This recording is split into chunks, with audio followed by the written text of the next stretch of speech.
तेज खबर, पैनी नजर।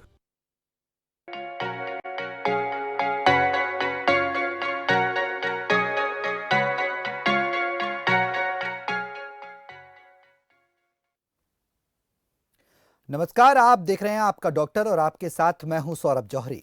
आपका डॉक्टर में आज बात सांसों से जुड़ी हुई समस्याओं के बारे में।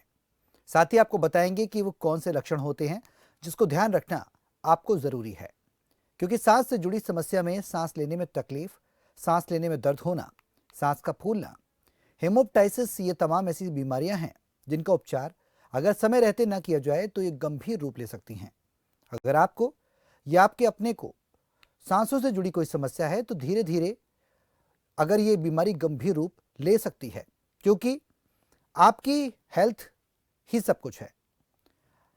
हेल्थ एक्सपर्ट से आप लगातार हमसे जुड़कर सवाल कर सकते हैं और उनसे जवाब ले सकते हैं, क्योंकि अगर आपको भी ऐसी कोई समस्या है तो आपके हर सवाल का देंगे हमारे हेल्थ एक्सपर्ट्स जवाब। तो चलिए करते हैं कार्यक्रम की शुरुआत, लेकिन उससे पहले मनोहर सरकार की क्या कुछ तैयारियां हैं हरियाणा में स्वास्थ्य सेवाओं को लेकर, वो आपको दिखा देते हैं। मरीजों को लगातार सुविधाएं मिल रही हैं, इलाज के साथ मुफ्त दवा दी जा रही है।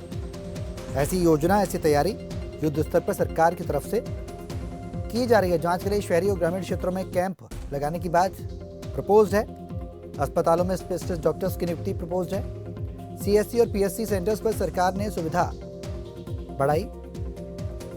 युद्ध स्तर पर लगातार सरकार प्रयास कर रही है कि स्वास्थ्य सेवाएं मिल सके। उम्मीद केंद्र के माध्यम से टेली काउंसलिंग शुरू की गई है। 15 जिलों के उम्मीद केंद्र काउंसलर्स के नंबर जारी किए गए और 1000 हेल्थ वेलनेस सेंटर्स खोलने का ऐलान। इसके अलावा हर सिविल हॉस्पिटल में कम से कम 200 बेड की योजना, 350 चिकित्सा अधिकारियों की नियुक्ति, साथ ही कर्मचारियों, पेशेंट्स और उनके आश्रितों को इंडोर उपचार। हरियाणा कैशलेस स्वास्थ्य योजना पर भी विचार। अल्ट्रासाउंड और डायग्नोस्टिक सेंटर्स खोले जाने पर भी मंथन। पत्रकारों सहित 8 वर्गों की आयुष्मान भारत योजना का लाभ। यानी कि युद्ध स्तर पर सरकार लगातार तैयारी कर रही है कि स्वास्थ्य सेवाएं लोगों को मुहैया कराई जा सके और उनको किसी तरीके की कोई समस्या ना हो।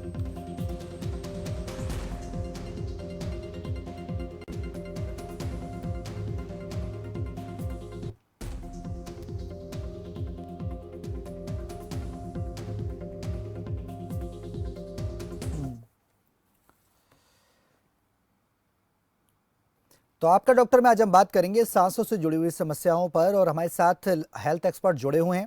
अगर आपको भी अपनी सांसों से जुड़ी हुई कोई समस्या है, आपको सांस लेने में तकलीफ होती है, सीने में दर्द होता है सांस लेते वक्त, या फिर अस्थमा से रिलेटेड कोई इशू है, कोई बीमारी है आपको, आपके परिवार में किसी को, तो आप हमारे साथ इस कार्यक्रम में जुड़ सकते हैं, सीधे हमसे सवाल कर सकते हैं और हमारे हेल्थ एक्सपर्ट से उसका उचित समाधान ले सकते हैं। हमारे साथ डॉक्टर पंकज छबड़ा हैं, पल्मोनोलॉजिस्ट हैं। बहुत बहुत स्वागत है सर आपका इस चर्चा में शामिल होने के लिए और खबर फास्ट पर समय देने के लिए। नमस्कार सर। जी नमस्कार। डॉक्टर सर, हम जिस तरीके से आज सांस की समस्या को लेकर लोगों के बीच आए हैं, सबसे पहले मैं आपसे ये जानना चाहूँगा कि सांसों से जुड़ी हुई समस्याएं आखिर आमतौर पर वो कौन सी समस्याएं होती हैं जो मोस्टली कॉमन होती हैं और लोग उसको नज़रअंदाज कर देते हैं और उन पर ध्यान देने की बहुत ज़्यादा ज़रूरत है? नमस्कार जी, मैं डॉक्टर पंकज छाबड़ा।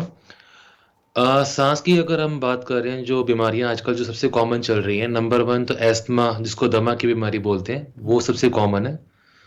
दूसरा जो सांस की बीमारी आजकल जो काफ़ी ज़्यादा है, वो है स्मोकिंग रिलेटेड सीओपीडी। मतलब जो स्मोकिंग, जैसे वो चाहे वो हुक्का हो, सिगरेट हो या बीड़ी हो, वो अगर लॉन्ग टाइम के लिए अगर वो इस्तेमाल करते हैं तो उस लोगों में सांस की बीमारी है, इसको सीओपीडी बोलते हैं, वो हो जाता है। तीसरा, जो आजकल जो पॉल्यूशन लेवल जो विंटर्स में दिल्ली एनसीआर में इतना ज़्यादा हो जाता है, तो पॉल्यूशन रिलेटेड डिजीजेस भी एक अलग आइडेंटिटी बन गई है। इस पॉल्यूशन के रहते भी सांस की दिक्कतें काफ़ी ज़्यादा लोगों में पाई जा रही हैं। तो आजकल जो हम ओपीडी में देख रहे हैं, सबसे ज़्यादा एस्थमा है जो कि एलर्जी से प्रभावित होती है। एक सीओपीडी बीमारी है जो कि स्मोकिंग या कोई भी धुएं वाले काम से होती है। दूसरा पॉल्यूशन रिलेटेड डिजीजेस, जिसमें हम ब्रोंकाइटिस देखते हैं, नज़ले की दिक्कत देखते हैं, खांसी वगैरह होती है, वो सारी प्रॉब्लम आती हैं। जी, और डॉक्टर पंकज, जिस तरीके से आपने बाइफरकेटेड तरीके से बताया और तमाम ये भी बताया कि किस चीज़ से क्या प्रॉब्लम होती है, सर मैं आपके ही माध्यम से जानना चाहूँगा कि आप हमारे दर्शकों को बताएं, अगर किसी को अस्थमा से रिलेटेड कोई इशू है तो उसमें प्रॉपर उपचार क्या रहता है, और अगर जो उपचार मेडिकेशन, अगर कुछ लोग सेल्फ मेडिकेशन भी करते हैं, क्या उससे बचना चाहिए, या फिर उपचार अगर लें तो अगर किसी को सांस लेने में शुरुआती तौर पर दिक्कत है, सांस लेने में अगर सीढ़ी चढ़ता है या फिर अगर कहा जाए स्टेयर्स चढ़ता है तो उसको दिक्कत आ जाती है, तो उस स्थिति में वो क्या करे?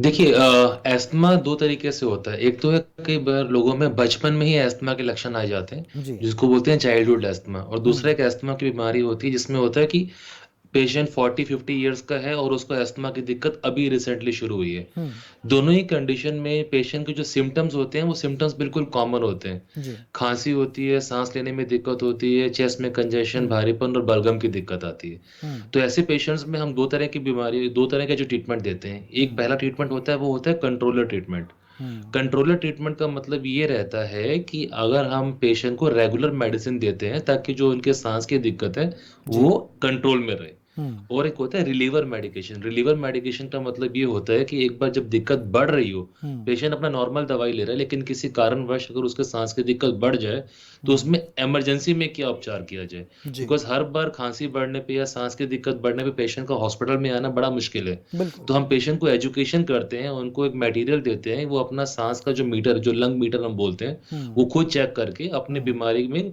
Self medication hmm. Under the guidance of doctor कर सकते हैं। जी। पर हाँ, अगर आप रिलीवर मेडिकेशन के बाद भी, सेल्फ मेडिकेशन के बाद भी अगर आपकी सांस की दिक्कत ठीक नहीं होती, हम्म। उस कंडीशन में फर्दर ट्रीटमेंट घर पे लेना सेफ नहीं है। हम्म। उस कंडीशन में हम बोलेंगे कि हाँ, डेफिनेटली आपको घर पे से हॉस्पिटल में आना है या फिर क्लिनिक में डॉक्टर की सलाह लेनी है।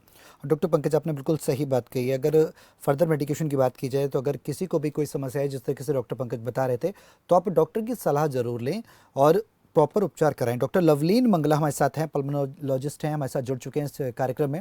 डॉक्टर लवलीन, आपका बहुत बहुत स्वागत है इस खास कार्यक्रम में, समय देने के लिए सर और आने के लिए। नमस्कार जी। जी डॉक्टर लवलीन, मेरा सवाल ये है कि जिस तरीके से आज हमने सांसों की समस्याओं से जुड़े इशू को उठाया है और लगातार हम हेल्थ रिलेटेड इश्यूज़ पर ही बात कर रहे हैं, क्योंकि कहते हैं कि स्वास्थ्य हैं अगर आप, तो आप हर तरीके के सुख को भोग सकते हैं। ऐसे में अगर बीमारी बढ़ जाती है तो कहीं ना कहीं परेशानी हो सकती है, क्योंकि स्वस्थ शरीर में स्वस्थ मस्तिष्क निवास करता है। ये एक कहावत भी हम एक अरसे से सुनते आ रहे हैं। डॉक्टर लवलीन, आपसे यहाँ पर यह जानना चाहूँगा कि सांसों से जुड़ी हुई समस्या जो अमूमन आम हो जाती है और कई बार लोग नज़रअंदाज भी कर देते हैं, आपके सामने कुछ इस तरह के केसेस आए हों जो सीवियर हो गए हों और शुरुआत में वो नॉर्मल रहे हों और उन्होंने नज़रअंदाज किया हो? और नज़रअंदाज करना, क्या सांसों की समस्या को अगर कोई व्यक्ति नज़रअंदाज करता है तो क्या वो खतरनाक हो सकता है? ऐसे हमारे पास बहुत सारे केसेस होते हैं जी। जिनके साथ ये समस्या होती है कि जैसे शुरू में उनको थोड़ा मौसम बदलने में सांस की दिक्कत हो रही है, खांसी होती है, जी। या जैसे अभी डॉक्टर पंकज ने भी बताया कि हम्म। जैसे कई सारे हमारे सीओपीडी के जो मरीज होते हैं जो जी। धीरे धीरे बीड़ी सिगरेट पीते रहते हैं, हल्की बहुत खांसी चलती है। जी। अस्थमा के मरीज होते हैं जिनको हल्की बहुत खांसी चलती रहती है, हम्म। और वो लोकली कोई ना कोई ट्रीटमेंट या कुछ ऐसा लेते रहते हैं, कोई कॉफ सिरप ले लिया, कुछ ले लिया, हम्म। और उसको अवॉइड करते रहते हैं। हम्म। बाद में जैसे जैसे उम्र उनकी बढ़ती जाती है, 30-40 साल के बाद एकदम से अस्थमा की दिक्कत, सीओपीडी की दिक्कतें बहुत बढ़ने लग जाती है। जी। उस समय कई बार बॉडी भी हल्की होती है, और जी। फिर एकदम उनको कभी आईसीयू में जरूरत, बार बार वेंटिलेटर की भी जरूरत, बाईपैप मशीन की जरूरत, ऑक्सीजन की जरूरत पड़ने लग जाती है। हम्म। तो एकदम से मरीज को भी लगता है इतनी दिक्कत तो हमें कभी नहीं, हमें तो जी। कोई दिक्कत नहीं होती थी, हम्म। थोड़ी बहुत खांसी होती रहती है। जी। तो इस तरह के केसेस में हमें थोड़ा सा ध्यान देने की और जागरूक करने की जरूरत है हम्म। मरीजों और लोगों बिल्कुल। को भी, कि थोड़ी बहुत अगर खांसी आपको चल रही है, कभी कभी की खांसी, कभी कोई समस्या ठीक है, हम्म। लेकिन थोड़ी बहुत सांस की दिक्कत या थोड़ी बहुत खांसी चल रही है, तो हम्म। उसको किसी ना किसी स्पेशलिस्ट को। और डॉक्टर लवली ने बहुत सही बात आपने कही है कि ध्यान देना बहुत ज़रूरी है। इसी तरीके से डॉक्टर पंकज भी बता रहे थे कि आपको अपने जो भी प्रॉब्लम है बॉडी से रिलेटेड, उस पर ध्यान देने की खासा ज़रूरत है।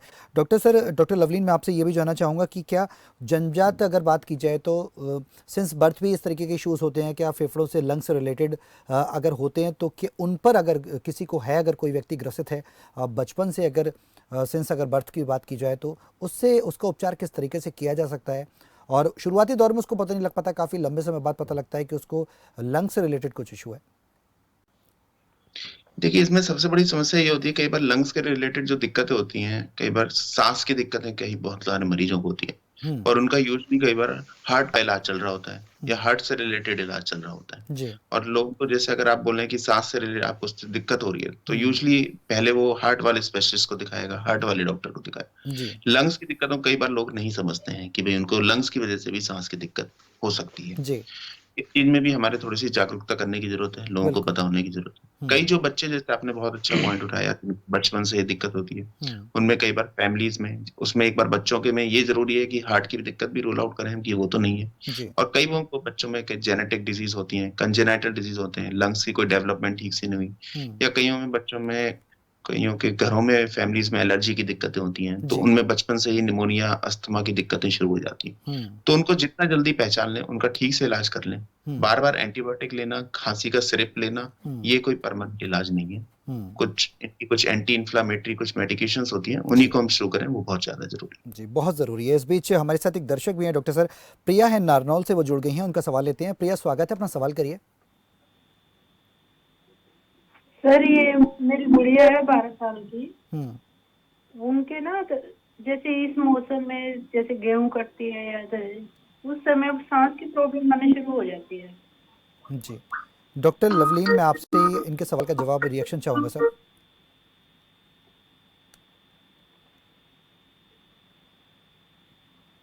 डॉक्टर लवलीन, आपको आवाज़ मिल रही है सर? है। हाँ, हाँ जी, हाँ जी, बिल्कुल। डॉक्टर सर, प्रिया हाँ, का अगर सवाल आपने सुन लिया हो सर, तो मैं आपको रिपीट कर दूं अगर आप नहीं सुन पाए हैं तो। हाँ, एक बार रिपीट कर देंगे, मेरे जी जरूर जी, शायद हाँ। डिस्कनेक्ट जी जी, नो इशू। डॉक्टर सर, उनका सवाल ये था कि 12 साल की उनकी बेटी है, और जब फसल काटते हैं, वो धान वान काटते हैं, तो उसके बाद उसको सांसों की ज़्यादा समस्या होती है, ऐसे में वो क्या करें?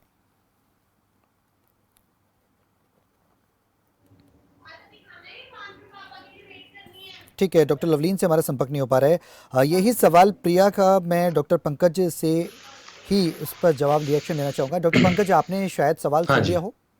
मैंने सुन लिया जी। जी सर। देखिए, जैसे ये बता रहे हैं कि जब धान कटने पे इनको, बच्चे को सांस की दिक्कत होती है, तो ये सीजनल अस्थमा में आता है। जी। सीजनल अस्थमा में हम बच्चों को और जिनके पेरेंट्स को यही गाइड करते हैं कि जब ये उनका जो वर्स्ट सीजन शुरू हो, जैसे जी। कई लोगों में मार्च अप्रैल में दिक्कत ज्यादा आती है, कई लोगों में हम्म। सितंबर अक्टूबर में दिक्कत ज्यादा आती है। हम्म। तो जो आपके बैड मंथ्स है, जैसे मार्च अप्रैल का टाइम ले लें, जी। तो जब वो दिक्कतें शुरू होने वाली हो, लास्ट ईयर का आप कंपेयर करें, तो उससे 15 दिन पहले से एक हम्म। प्रिवेंटर मेडिकेशन होती है, वो आप शुरू कर दें।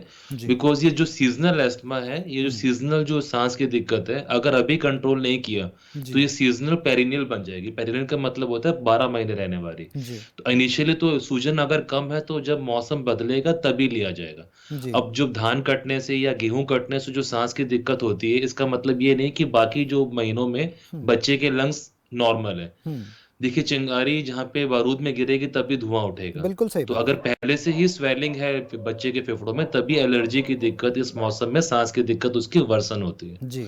तो हम अगर ये बोले, तो उनको डेफिनेटली अपने बच्चे को सांस के इलाज के लिए जो इनहेलर है या नेबुलाइजर है, वो डॉक्टर की सलाह लेके करना चाहिए। हम्म। लेकिन जब ये बैड मंथ्स निकल जाए, जब ये सीजन निकल जाए, हम्म। उसके बाद भी रेगुलर मेडिकेशन देना है या नहीं देना, ये हम्म। डॉक्टर की सलाह के बाद ही कीजिएगा। बिल्कुल सही बात है। प्रिया, उम्मीद करते हैं जिस तरीके से डॉक्टर पंकज ने आपके सवाल का जवाब दिया, आपको उसमें समाधान मिल गया होगा। अगर बच्चे को लगातार प्रॉब्लम है, तो कहीं ना कहीं आप डॉक्टर से संपर्क करें और प्रॉपर डायग्नोस कराएं, जिस तरीके से डॉक्टर पंकज बता रहे हैं।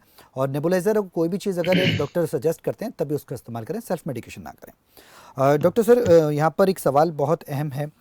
लगातार मैं उन वर्कर से जुड़ा हुआ आपसे एक सवाल करना चाहूँगा कि कुछ लोग हैं जो ऐसी फैक्ट्रीज में काम करते हैं, ऐसी फैक्ट्रीज में काम करते हैं जहाँ पर हानिकारक धुआं लगातार निकलता रहता है, और उनकी मजबूरी हो जाती है, क्योंकि वो उनकी आजीविका होती है, वो उनकी जॉब होती है, और वो वहाँ से जी। बाहर नहीं निकल सकते। उनके लिए कितना बड़ा चैलेंज है? एज अ डॉक्टर, आप कितना बड़ा चैलेंज देखते हैं उन लोगों को ऐसे वातावरण में सुरक्षित रखना, जिसमें हर पल जहर चिमनियों के माध्यम से या फैक्ट्रीज के माध्यम से निकल रहा हो? देखिए, कई सारे केमिकल इंडस्ट्रीज हैं जिसमें कोल वर्कर हम बोलते हैं। ये कोल वर्कर डिजीज होती है जो कोयले की खदानों में काम करते हैं। जी जिस तरह जो सल्फर रिलेटेड डिजीज, जैसे कोई सल्फर वाले जो इंडस्ट्रीज में काम करते हैं जहाँ पे केमिकल का धुआं निकलता है, जी तो ऐसे कंडीशन में जो सल्फर है, कोल है, या जितने भी केमिकल्स, ये जो पॉल्यूशन जो अंदर फैक्ट्री के अंदर होते हैं, जी वो लॉन्ग टर्म में फेफड़ों को काफी नुकसान पहुंचाते हैं। हम्म, हमने कई बार देखा है कि पेशेंट ना स्मोकिंग करता है, ना ड्रिंकिंग करता है, ना उसको कोई ऐब है, जी ऐसी इंडस्ट्री में काम करके 20 साल के बाद उनको सांस की दिक्कत इतनी ज्यादा हो जाती है कि वो इनफैक्ट अपना नॉर्मल काम भी नहीं कर पाते, चलना फिरना भी उनके लिए दूभर हो जाता है। हम्म, इसलिए प्रिकॉशनरी लेना ऐसी कंडीशन में बहुत जरूरी है। हाँ, डेफिनेटली जीविका है तो काम तो करना ही है, घर तो बिल्कुल अपना चलाना ही है, हम्म, लेकिन घर चलाने से पहले अपना प्रिकॉशन कैसे लें उसके लिए हमको ये देखना जरूरी है। हम्म। डॉक्टर पंकज एक ना इसमें रेस्पिरेटर आता है जो जी कि केमिकल रेस्पिरेटर जिसको हम बोलते हैं। जी वो रेस्पिरेटर बेसिकली जो पॉल्यूशन है उसको लंग्स में जाने से रोकता है। हम्म प्लस हमें ऐसे जो भी वर्कर जो कोल इंडस्ट्री में या केमिकल इंडस्ट्री में काम करते हैं, हम्म उनका चाहे उनको सांस की दिक्कत नहीं भी हो तो भी उनको ईयरली एक बार हेल्थ चेकअप में लंग्स का टेस्ट करवा लेना चाहिए। हम्म क्योंकि इनिशियली लंग में सूजन आती है तो सिम्टम नहीं आता, अगर वो सूजन बढ़ जाए हम्म तो सिम्टम्स आने शुरू होते हैं। हम्म तो जैसे सूजन बढ़ने लगे तो अगर आप टेस्टिंग करवा के पहले उसको पकड़ लेते हैं तो हम्म बीमारी को आगे बढ़ने से रोक सकते हैं। बिल्कुल सही आपने कहा। डॉक्टर लवलीन भी हमारे साथ जुड़ गए हैं। डॉक्टर लवलीन, मेरा सवाल यही है कि जिस तरीके से हम लंग्स से रिलेटेड बात कर रहे थे, और क्या अगर बात की जाए तो सांस से जुड़ी हुई समस्या केवल लंग्स से रिलेटेड ही होती है? क्योंकि अमूमन रेस्पिरेटरी सिस्टम पर ही सब कुछ डिपेंड करता है। अगर हार्ट रिलेटेड इश्यूज होते हैं तो क्या सांस लेने में तकलीफ हो सकती है? बिल्कुल जी। अगर आपको सांस की दिक्कत हो रही है तो उसके मेन कारण दो ही होते हैं, या तो हार्ट की दिक्कत हो रही है या फिर आपको लंग्स की दिक्कत हो रही है। जी लेकिन कुछ चीजें साथ में जैसे होता है, अगर छाती में दर्द लेफ्ट साइड में है, हम्म पेन अगर आपका हाथ की तरफ जा रहा है, अगर हम्म आपको साथ में चक्कर आ रहे हैं तो थोड़ा सा वो हार्ट की तरफ ज्यादा जाएगी। जी लेकिन अगर आपको खांसी हो रही है साथ में, हम्म मौसम के बदलने के बाद आपको दिक्कतें ज्यादा होती हैं और बहुत टाइम से आपको इससे सांस की दिक्कत चल रही है, हम्म तो वो लंग्स की तरफ थोड़ी सी ज्यादा जाएंगी। हम्म कुछ चीजें इसमें होती हैं जिनमें डॉक्टर आपको देख के एक बार चेकअप करके, कई बार टेस्ट करा के भी देखना पड़ता है कि जी आपको लंग्स की दिक्कत ज्यादा है या हार्ट की। कुछ हम्म कुछ लोग ऐसे भी हैं जिनको दोनों ही दिक्कतें ज्यादा हैं, हम्म जैसे जो स्मोकिंग कर रहे हैं या जी फिर जिनको जो एलर्जी की दिक्कत है, तो उनको हम्म दोनों दिक्कतें साथ साथ भी हो सकती हैं। हम्म तो इसलिए दोनों का ट्रीटमेंट भी जरूरी हो सकता है जी उस हिसाब से। जी। डॉक्टर लवलीन, मैं आपसे एक सवाल यहाँ पर यह भी जानना चाहूँगा अपने दर्शकों के लिए कि अगर किसी को हार्ट से रिलेटेड इशू है तो क्या उसको लंग्स की प्रॉब्लम बाद में आगे जाके हो सकती है? और अगर कोई एडिक्टेड है स्मोकिंग करने का बात की जाए तो, अगर जिस तरीके से डॉक्टर पंकज ने भी बताया कि सीओपीडी की प्रॉब्लम जो है, हुक्का ज़्यादा पीते हैं, सिगरेट ज़्यादा पीते हैं, बीड़ी ज़्यादा पीते हैं, उनको ज़्यादा आती है, अगर कोई एडिक्टेड है तो क्या वो उससे वो जो उसकी एडिक्शन है वो छुड़ाया जा सकता है, या फिर हार्ट की जो प्रॉब्लम है वो लंग्स की प्रॉब्लम में कन्वर्ट हो सकती है, या वो तकलीफ वहां तक बढ़ सकती है? बिल्कुल, अगर कोई अपनी स्मोकिंग को कंटिन्यू कर रहा है, उसको हार्ट की दिक्कत है, कोई स्टेंट पड़े हैं या कोई उनको एंजियोप्लास्टी या कुछ हुई है, जी और उसके बाद भी वो स्मोकिंग को कंटिन्यू कर रहे हैं, या हम्म फिर पॉल्यूशन जैसा कि हम देख रहे हैं कि हमारे जो मेट्रो सिटीज में है बढ़ रहा जी है इस तरह के, तो इनमें लंग्स की दिक्कत भी आगे बढ़ के हो सकती है। जी और इस तरह के लोगों में इलाज करना भी जरूरी पड़ सकता है कि हम्म वह लंग्स का भी हम इलाज करें ठीक से। हम्म। डॉक्टर लवली ने बहुत ही अहम आपने बताई है बात, और इसमें एक चीज़ और मैं आपसे जोड़ना चाहूँगा, वही ऐड ऑन करना चाहूँगा कि एडिक्शन को कैसे छुड़ाया जाए। इसका जवाब मैं आपसे लूँगा। इस बीच संजय सिंह है हमारे साथ सिरसा से, उनका सवाल ले लेते हैं सर, फिर मैं आपके पास आता हूँ। संजय सिंह, स्वागत है, अपना सवाल करिए। नमस्ते सर, संजय बोल रहा हूँ मैं, सिंह नहीं। हाँ जी संजय जी बताइए। हाँ, मेरा सवाल है, ये मेरे को सर होम डस्ट एलर्जी है। डस्ट से एलर्जी है आपको? हाँ, होम डस्ट एलर्जी है। होम डस्ट एलर्जी है, अच्छा संजय जी। हाँ, तो मैं ये जैसे आयुर्वेदिक ट्रीटमेंट कराता हूँ ज्यादा मेरे ये का, जी तो सर्दियों में ज्यादा दिक्कत होती है जैसे सांस लेने में। देखिए जी संजय जी, इसमें जरूरी ये है कि जैसे आप कह रहे हैं कि आपको डस्ट एलर्जी है, आपको पहले ये भी देखने की जरूरत है कि खाली डस्ट एलर्जी है या और भी किसी चीज की एलर्जी है। वो सब चीजें भी देखने जरूरी हैं। साथ में उन सब चीजों का जो एलर्जी है, उन सब चीजों से बचने का बहुत जरूरी है। जैसा कि अभी तो आप शायद मास्क पहन ही रहे होंगे कोविड की वजह से, आगे भी अगर कहीं पे धूल मिट्टी का कुछ होता है वहां पे मास्क पहने, उसको अपनी आदत में लगाएं कि जब भी अगर आप जब मौसम बदल रहा है और ये सब बदल रहा है, कुछ आपके जैसे ब्रीदिंग एक्सरसाइजेज हैं उनका ध्यान रखें। कहीं पे अगर कहीं सीलन हो रही है, उनको सबको थोड़ा सा कवर करके रखें, घर में ऐसी जगहों पे ना जाएं और जहाँ पे धूल मिट्टी है। जी कुछ जो अपने बिस्तर्स हैं और जो घर में हैं, जैसे जो आपके बेड है और तकिया है, उनको आप सही टाइम पे उनको एक बार धूप लगवा लें, वो भी बहुत जरूरी है आपके लिए कि वो, ताकि उसमें कई बार यूजली इन सब चीजों की भी एलर्जी बहुत होती है।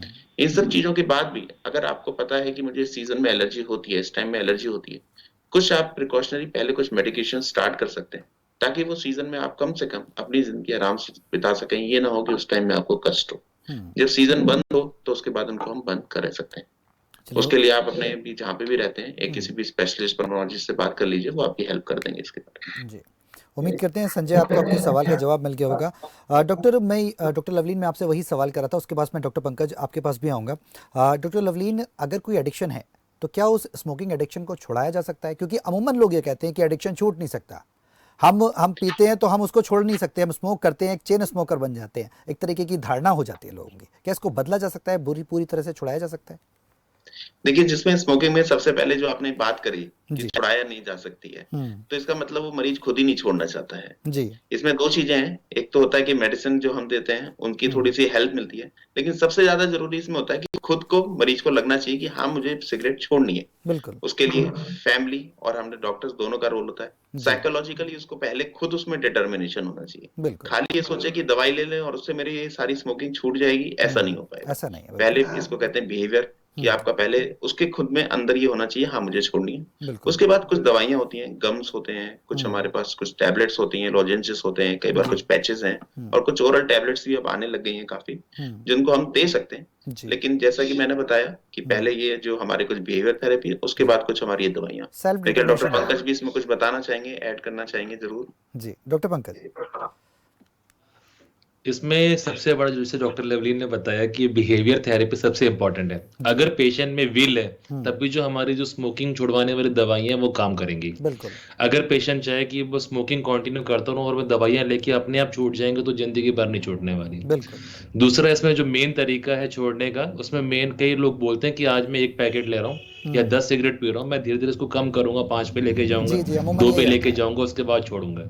इसमें हम एक चीज बोलते हैं cold Turkey effect. Cold Turkey का मतलब झटका। जी। आप एक डेट डिसाइड कर दीजिए, उस डेट को आपने 0 करना है, चाहे आप 20 सिगरेट पी रहे हैं या 40 पी रहे हैं। जी। अगर आप एकदम से छोड़ेंगे तो शरीर पे कोई नुकसान नहीं होने वाला। बिल्कुल। कई लोग बोलते हैं कि सालों से मैं पी रहा हूँ सिगरेट, तो एकदम से छोड़ने पे मेरे को ये हो जाएगा, बिल्कुल, वो हो ये एक जाएगा, pretense हो जाता है एक चक्कर आ तरीके का। जाए।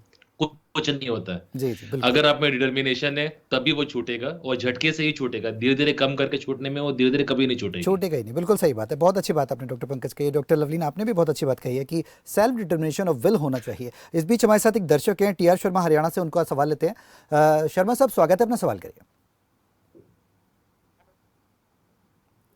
शर्मा जी आवाज मिल रही है आपको? हाँ आपकी आवाज आ रही है, आपको आवाज मिल रही है? डीआर शर्मा साहब आपकी आवाज क्लियर नहीं आ रही है, दोबारा आपसे जुड़ने की कोशिश। मुझे तो क्लियर आ रही है। हाँ बिल्कुल आ रही है, अब बोलिए। क्लियर आ रही है जी। मेरे को वापस करना, सर्दियों में ये एलर्जी शुरू हो जाती है, खांसी भी जाती है। अच्छा ठीक है। Doctor Pankaj ji sir. बता रहे हैं कि सर्दियों में खांसी शुरू हो जाती है और खांसी नहीं जाती। ये डॉक्टर साहब अपना जो आना, ये 15-20 साल से है, सर्दियों में खांसी शुरू हो जाती है। डॉक्टर ये कहते हैं एलर्जी है, तो बहुत लगातार महीनों खाई जाता हूँ, फिर खांसी में आराम कम आता है। शर्मा जी आपको डॉक्टर सर सुन रहे हैं, डॉक्टर सर ने आपका सवाल सुना है, आपको जवाब दे रहे हैं वो डॉक्टर पंकज। सर्दियों में इनको, भाई शर्मा जी को सिर्फ खांसी होती है, सांस की दिक्कत भी होती है? शर्मा जी आवाज मिल रही है आपको? देखिए, सर्दियों में सिर्फ खांसी उठना और सांस की दिक्कत दोनों अलग अलग है। कई बार इरिटेशन, जो कोल्ड टेम्परेचर से भी ना जी। एलर्जी या नजले की दिक्कत आ जाती है, इसको साइनस की दिक्कत बोलते हैं। अगर इस साइनस की दिक्कत से खांसी हो रही है सर्दियों में, उसमें आदमी को अपना थोड़ा सा नेजल ईएनटी ट्रीटमेंट करवाना है। लेकिन अगर इस खांसी के साथ सांस की दिक्कत भी हो रही है, इसका मतलब है कि उसके अंदर पहले से एलर्जी है, और वो एलर्जी सर्दियों में टेम्परेचर से वर्सन हो जाती है। एलर्जी बढ़ने के कुछ एक कारण होते हैं, जिसमें मेन कारण होता है टेम्परेचर वेरिएशन। बहुत ठंडे एनवायरनमेंट में आने पे एलर्जी बढ़ जाना, स्मोकिंग, वायरल इन्फेक्शन या कुछ तरीके का खाना, जैसे कि स्पाइसी फूड रात को खाना, या फिर सोडा वगैरह, अल्कोहल या ठंडी बियर लेना। तो अगर ये इनको सांस की दिक्कत या एलर्जी की दिक्कत सर्दियों में ज़्यादा हो रही है, उस कंडीशन में इनको अपना चेकअप करवाना चाहिए कि ये साइनस की दिक्कत है या सही में लंग्स में दिक्कत है। बिकॉज़ साइनस की दिक्कत होगी, नज़ले की दिक्कत होगी, उसमें भी खाँसी उठेगी जी। और अगर चेस्ट में कंजेशन होगा तभी भी खाँसी उठेगी। दोनों का ट्रीटमेंट बिल्कुल अलग है, इसलिए इनको एक बार चेक करवाने के बाद ही ट्रीटमेंट लेना चाहिए कि इनको सांस के लिए दिखाना है या फिर साइनस के लिए ईएनटी वाले के पास। बिल्कुल, आप एक बार डॉक्टर से विजिट कर सकते हैं डी आर शर्मा जी, और उसके बाद आपको प्रॉपर डायग्नोसिस के बाद ही ट्रीटमेंट आगे कंटिन्यू करना होगा। इस बीच एक और दर्शक हमारे साथ परमिंदर हैं, इनका सवाल लेकर मैं डॉक्टर पंकज आपके पास ही आऊँगा। परमिंदर, स्वागत है, अपना सवाल करिए। सर, पिताजी हैं वो 1980 से, उनकी टीबी है 1980 से जी। आपकी आवाज़ क्लियर नहीं आ रही, एक बार सवाल रिपीट करेंगे परमिंदर? सर, एक 65 ईयर्स ओल्ड है जी, 65 65 साल उम्र है और जी। 1980 से टीबी है उनको, टीबी। टीबी है, अच्छा अच्छा। हाँ जी, और अभी 2013 में स्टंट डले थे और लंग्स का ऑपरेशन हुआ था जी। अच्छा। और आधा किलोमीटर चलते ही सांस चढ़ जाते हैं। ये रोहतक पीजीआई में भी डॉक्टर साहब से कंसल्ट कर लिया 4-5 जगह, तो उसकी गहराई से समस्या है जी ये। अच्छा, ठीक आधा किलोमीटर है। चलते डॉक्टर ही। पंकज से पहले आपके इस सवाल पर जवाब लेते हैं, उसके बाद डॉक्टर लवलीन के पास मैं इसी सवाल को लेकर आना चाहूँगा। डॉक्टर पंकज। देखिए, जैसे बोल रहे हैं कि 1980 में इनको टीबी हुआ, तो कई बार टीबी ना ठीक होने के बाद भी लंग्स में अपना निशान छोड़ जाता है। जो हमारे लंग्स होते हैं वो गुब्बारे की तरह होते हैं, छोटे-छोटे गुब्बारे मिलके लंग्स बनते हैं। अगर कहीं पे टीबी के कारण लंग्स में स्कार या निशान पड़ गया तो उसमें वो सांस की दिक्कत बन जाती है। जी। और जैसे इन्होंने बताया 2013 में इनको स्टंट भी डाला है, तो हार्ट में भी कहीं न कहीं कमजोरी रही होगी। जी। तो इसमें प्रीडोमिनेंट फैक्टर कौन-सा है ये देखना है कि जो इनको सांस की दिक्कत जो लंग्स में स्कारिंग हो गई है उसके कारण हो रही है या हार्ट में वीकनेस हो रही है उसके कारण हो रही है। जी।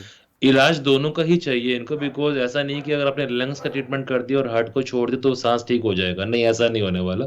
दोनों का बैलेंस रख के चलना ही ज़रूरी है। कई बार लंग्स में हम जो मेडिसिन्स देते हैं उससे हार्ट पे ज़ोर पड़ता है जी। और पैराडॉक्सिकली हार्ट की दिक्कत बढ़ जाती है और पेशेंट को साँस में आराम नहीं आता। तो दोनों बीमारी में बैलेंस बना के दवाई देने से ही साँस में आराम आने की संभावना है। डॉक्टर लवलीन, आपका भी इसी सवाल पर मैं रिएक्शन चाहूँगा सर। ये मैं बस ये कहूंगा कि जैसा केस हमने पहले डिस्कस किया था आपके साथ जी। कि जैसे कुछ पेशेंट होते हैं जिनको हार्ट की दिक्कत होती है, उनको लंग्स की दिक्कत बाद में हो जाती है। जी। ये केस उस तरह से एक समझ लीजिए, इनको लंग्स की दिक्कत पहले रही और बहुत टाइम से चलती रही और हार्ट की दिक्कतें बाद में हो गई। जी। और इसमें भी हमें जैसे कि कुछ दवाइयां हैं जो हार्ट को नुकसान पहुंचा सकती हैं लंग्स में, कुछ दवाइयां हार्ट की भी हैं जो उनकी वजह से लंग्स में भी थोड़ी सी दिक्कतें आ सकती हैं। तो दोनों का बैलेंस बनाना, दोनों का इलाज करना बहुत जरूरी है और दोनों का ही आपस में एक मिलन और दोनों का वो बहुत जरूरी है। और बिल्कुल। इसमें ये जरूरी है देखना कि भाई हार्ट की दिक्कत ज्यादा है या लंग्स की दिक्कत ज्यादा है या दवाइयों की वजह से तो कोई और समस्या नहीं हो रही है, वो भी देखने की। बिल्कुल बिल्कुल, क्योंकि ये स्टंट भी उनके हार्ट में पड़े हुए हैं, तो इसमें प्रॉपर डायग्नोस कराना बहुत ज़रूरी है और प्रॉपर जो प्रॉब्लम है उस पर जाना ज़रूरी है, पहले उसका ट्रीटमेंट ज़रूरी है। और डॉक्टर लवलीन, बहुत बहुत शुक्रिया आपका इस चर्चा में हमारे साथ शामिल होने के लिए। डॉक्टर पंकज, आपका भी बहुत बहुत शुक्रिया सर इस चर्चा में शामिल होने के लिए और समय देने के लिए, खबर फास्ट पर आने के लिए। Thank you. Thank you. तो आपका डॉक्टर में आज हम बात कर रहे थे सांसों से जुड़ी हुई समस्या पर कि किस तरीके से अगर आपको भी ब्रीथिंग प्रॉब्लम है तो उसका प्रॉपर तरीके से उपचार कराएं और समय रहते उपचार कराकर समाधान पाएं। फिलहाल मेरे साथ आपका डॉक्टर में इतना ही। नमस्कार।